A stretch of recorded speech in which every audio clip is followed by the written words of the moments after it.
वैसे पिछले रविवार को भी यही कविता पढ़ी थी, लेकिन यहाँ पर काफ़ी लोग अलग हैं। घड़ी किसी को ध्यान में रखते हुए बारिश में ऐसा भी होता है, खेत खलिहान गैल गली आंगन ही नहीं भीगता, भीग जाता है मन, भीग जाती है यादें।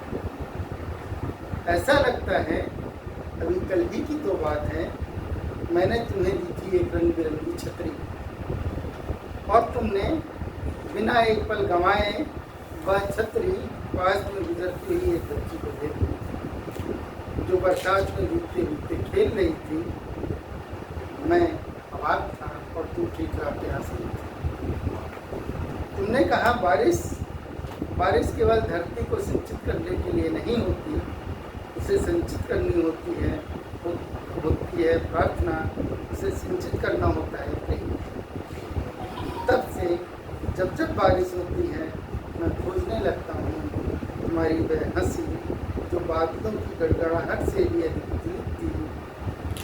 अब मैं समझ पाया हूँ, सबसे बड़ी छतरी सिर पर तनी हुई नहीं होती, हृदय में खुली हुई होती। तो अपने हिस्से की धूप, अपने हिस्से की छाँव, अपने हिस्से की बारिश भी किसी और के नाम करो।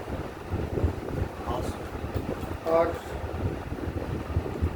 छोटी छोटी दो रचनाएं।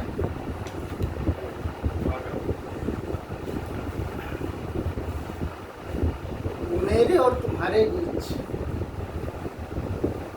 कोई बड़ी गहरी दुर्गम घाटी, मेरे और तुम्हारे बीच कोई दुर्गम बड़ी गहरी घाटी नहीं थी, ना ही कोई विशाल समंदर था और ना ही हिमालय जैसी कोई पर्वतमाला,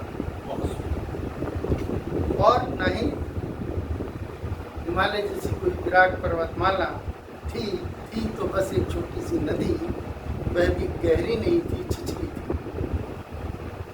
और उस पर उसकी सतह पे बर्फ की एक मोटी परत जमी थी।